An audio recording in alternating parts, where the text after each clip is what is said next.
Assalamualaikum warahmatullahi wabarakatuh. Alhamdulillah, alhamdulillahil muta'al al-munazzahi 'anil syuraka'i wal amthal alladzi bayyana li'ibadihil harama minal halal. Ashhadu an la ilaha illallah wahdahu la syarika lahu syahadatan tuslihul qalba wal lisana min fasadil af'al. Wa ashhadu anna Muhammadan abduhu wa rasuluhu alladzi tahharahu Allah zahiran wa batinan wa wasafahu fawqa ma yuqal. Allahumma salli wa sallim ala sayyidina Muhammad wa ala alihi wa ashabihi bil ghuduwi wal asal. Amma ba'du fa ya ayyuhan nas ittaqullaha haqqa tuqatih. Kama qala Allah ta'ala fi kitabihil karim, a'udzu billahi minasy syaithanir rajim. Ya ayyuhalladzina amanu taqullaha haqqa tuqatih wa la tamutunna illa wa antum muslimun. Wa qala aidan kullu nafsin dha'iqatul maut wa innama tuwaffawna ujurakum yawmal qiyamah. Faman zukhsiha 'anil nar wa udkhilal jannata faqad faz wa mal hayatud dunya illa mata'ul ghurur. Hadirin jamaah Jumat rahimakumullah, kita bersyukur kehadirat Allah. Allah hadirkan kita di tempat yang mulia ini dalam keadaan sehat walafiat. Kita bersyukur kehadirat Allah. Allah limpahkan kekuatan kepada kita, kemampuan kepada kita untuk mensyukuri nikmat sehat dengan terus beribadah dan meningkatkan amal soleh. Semoga ibadah kita, amal soleh kita adalah ibadah dan amal soleh yang diterima oleh Allah Subhanahu wa ta'ala. Manifestasi dari syukur kita kepadanya adalah mari kita berupaya sekuat tenaga melaksanakan apa yang Allah perintahkan dan menjauhi apa yang Allah larang. Hadirin jamaah Jumat rahimakumullah, dalam surat Ali Imran ayat 185 Allah mengingatkan kepada kita bahwa setiap kita pasti akan mengalami mati. Setiap kita pasti akan mengalami meninggal. Dalam makna denotasinya adalah maut, mati. Yang punya jabatan akan mati, yang jadi bawahan akan mati. Orang alim akan mati, orang awam akan mati, pimpinan akan mati, rakyat biasa juga akan mati. Semua akan dimatikan oleh Allah Subhanahu wa ta'ala, baik satu persatu maupun bersama-sama. Dan ketika kita melihat orang yang sudah meninggal, kita menyaksikan bagaimana orang mati, tidak ada satupun di antara mereka yang membawa kekayaan dunianya. Tidak ada yang membawa jabatannya, tidak ada yang membawa kendaraannya, tidak ada yang membawa sanak keluarganya, tidak ada satupun yang dibawa. Hadirin jamaah Jumat rahimakumullah, ada sebuah tamsil. Seorang saudagar kaya dengan 4 orang istri. Dia sangat sayang pada istrinya yang keempat. Segala kebutuhan istrinya dipenuhi. Tidak ada di Bekasi, dia cari ke Jakarta. Tidak ada di Jakarta, dia cari ke Singapura. Tidak ada di Singapura, dia cari ke Perancis. Dia cari kemanapun, asal kebutuhan istrinya yang keempat terpenuhi. Dia juga sayang pada istrinya yang ketiga. Karena istrinya yang ketiga pandai berbicara. Kalau dia sudah berbicara, mau menenangkan hati suaminya yang gundah gulana, mau mampu menenteramkan hati suaminya yang sedang gundah gulana. Dia sayang pada istrinya yang ketiga. Dia juga sayang pada istrinya yang kedua. Istrinya yang kedua amat sangat dibanggakan. Dia pamerkan kemana-mana. Karena dia seorang saudagar kaya, semua pasar, seluruh orang pasar tahu. Teman sejawatnya tahu istrinya yang kedua. Siapa namanya, bagaimana kecantikannya, karena semua dikisahkan. Dia juga sayang pada istrinya yang pertama. Cuma kasih sayangnya tidak sebesar cintanya pada istri yang kedua, ketiga, dan keempat. Karena istri yang pertama jarang ditengok, jarang dilihat. Satu ketika saudagar kaya ini sakaratul maut, sakit yang sudah amat sangat parah. Lalu berkumpullah 4 orang istrinya, ditanya satu persatu. Yang pertama ditanya adalah istrinya yang keempat. Dek, tidak lama lagi saya mau meninggal. Saya minta kamu menemani saya ke alam kubur. Saya ingin kamu menemani saya ke alam kubur. Kamu kan segala kebutuhannya saya penuhi. Kata istrinya yang keempat, maaf mas, saya tidak bisa ikut. Masih ada harapan bertanya pada istrinya yang kedua. Dek, kamu istriku yang kedua. Kamu istriku yang ketiga. Kamu pinter bicara, kamu pinter menenteramkan saya. Hati saya takut gundah gulana bagaimana nanti menghadapi malaikat mungkar dan nakir. Mbok yo kamu bisa nemenin saya di alam kubur deh. Istrinya yang ketiga juga mengatakan, maaf mas, saya nggak bisa ikut. Insya Allah saya bisa ikut, tapi cuma sampai di kuburan, nanti balik lagi. Masih ada harapan bertanya pada istrinya yang kedua. Dek, kamu istri yang paling saya banggakan kemana-mana. Saya pamerkan di tempat rapat, saya pamerkan dengan kolega-kolega saya. Saya ingin memamerkan kamu di hadapan malaikat mungkar dan nakir.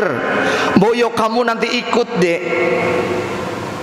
Ternyata istrinya yang kedua juga mengatakan, mohon maaf mas, saya tidak bisa ikut.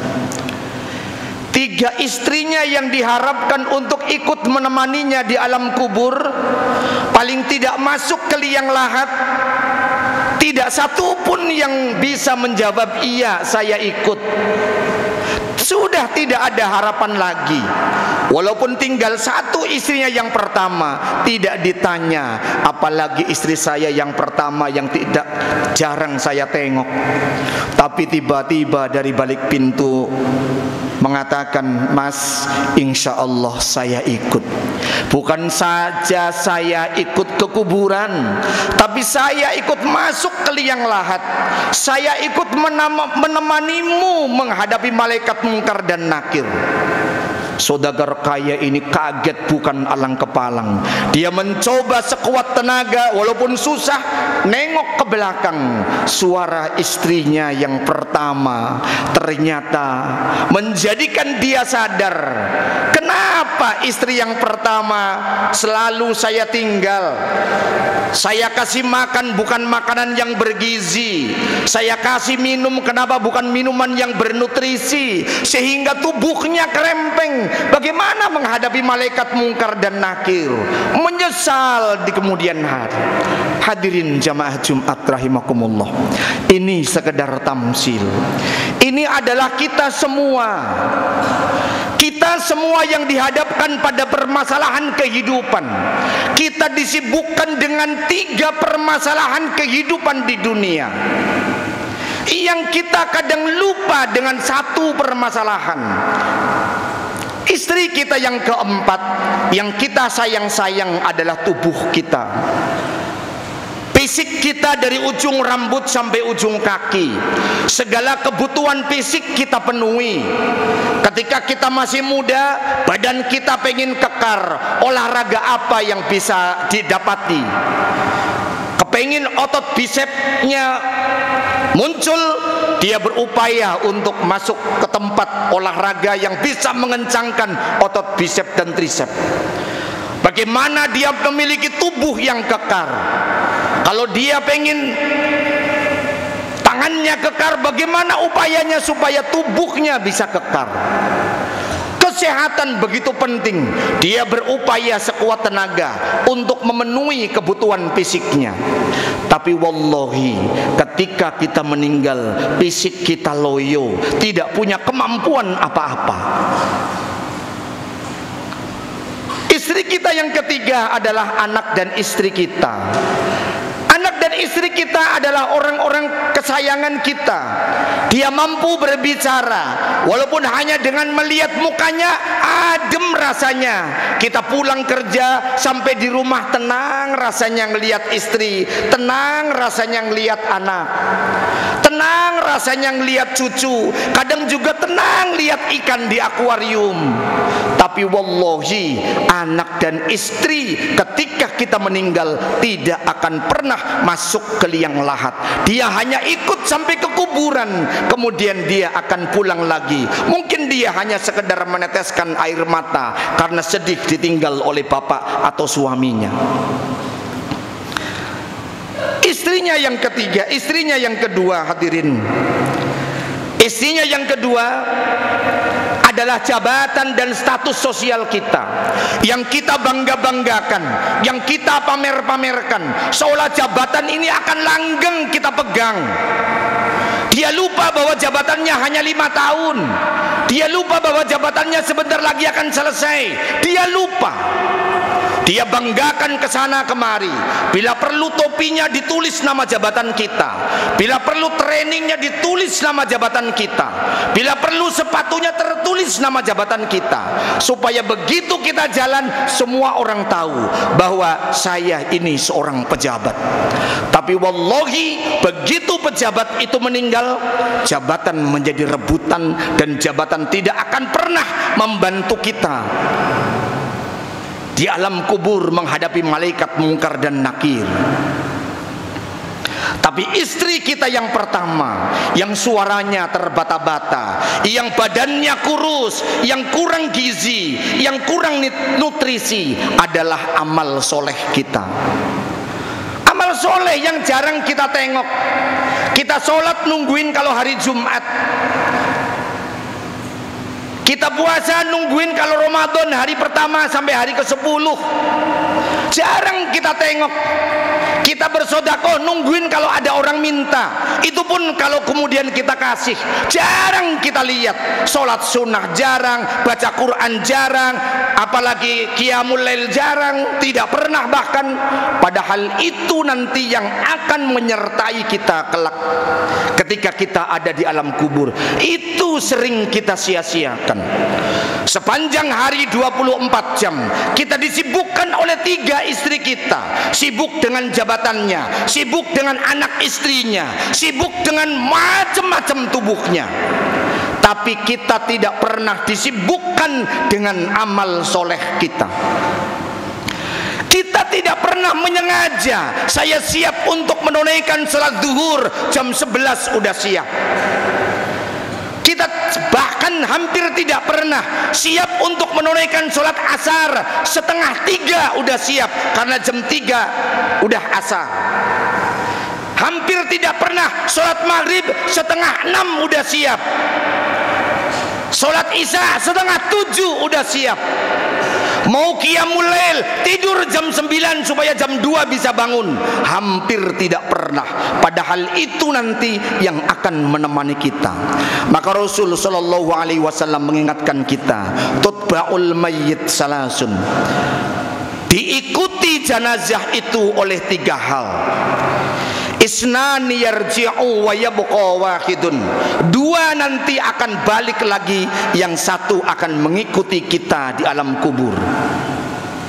Isnani yarji'u huwa ahluhu wa maluhu. Yang dua akan balik lagi adalah harta dan keluarga kita. Ahluhu keluarga kita, maluhu harta kita. Wa yabqa wahidun, yang satu yang kekal adalah amaluhu, amal ibadah kita. Oleh karena itu hadirin jamaah Jumat rahimakumullah, ayo kita sekarang pikiri diri kita, pikirkan diri kita yang semua pasti akan mengalami mati, dan mati itu sebagai bagian dari kesiapan kita untuk mempertanggungjawabkan tingkah pola kita di dunia. Semua punya cita-cita ingin jadi pejabat, tapi tidak semua jadi pejabat. Semua mungkin punya cita-cita jadi seorang dokter, tapi tidak semua jadi dokter.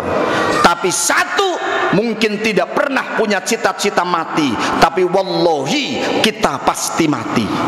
Dan ketika mati, disitulah kita akan mempertanggungjawabkan semua tingkah laku kita. Dan ketika kita mempertanggungjawabkan, kita harus dadak di hadapan Allah. Kita harus siapkan muka kita menghadap Allah Subhanahu wa ta'ala. Ya, siap ya Allah. Mari kita berupaya sekuat tenaga, kita sayangi diri kita bukan hanya di dunia tapi juga di akhirat kelak. Barakallahu li wa lakum bil Qur'anil azim wa nafa'ani wa iyyakum bima fi minal ayati fatil hakim. Aqulu qouli hadza fastaghfiru innahu huwal ghafurur rahim.